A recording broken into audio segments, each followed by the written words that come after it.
Vladimir Putin responds to strength. In 2014, he invaded Crimea, not during the presidency of Donald Trump. Over 4 years, there was no Russian aggression from 2016 to 2020.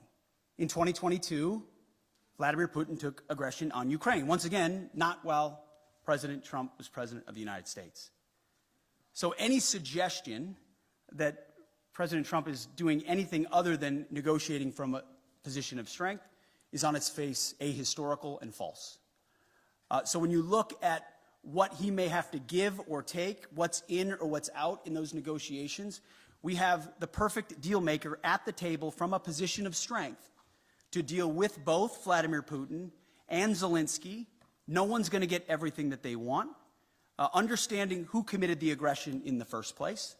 But I challenge anyone else to think of a world leader at this moment who, with credibility and strength, could bring those two leaders to the table and forge a durable peace that ultimately serves the interests of Ukraine, stops the killing and the death, which Trump has been clear he wants to do, and hopefully ultimately is guaranteed by strength of Europeans who are there prepared to back it up.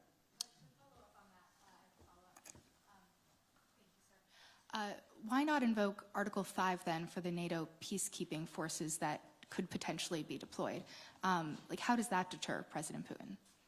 Well, I would say, I want to be clear about something as it pertains to NATO membership not being realistic outcome for negotiations. That's something that was stated as part of my remarks here, as part of a coordination with how we're executing these ongoing negotiations, which are led by President Trump.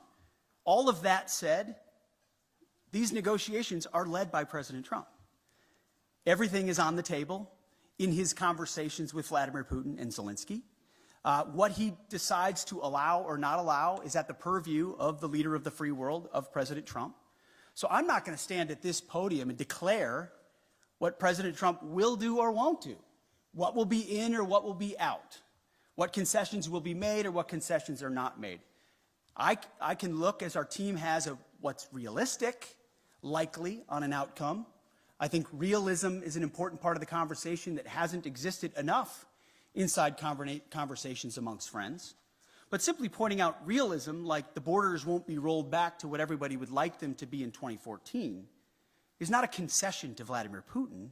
It's a recognition of the hard power realities on the ground after a lot of investment and sacrifice, first by the Ukrainians and then by allies, and then a realization that a negotiated peace is going to be some sort of demarcation that neither side wants.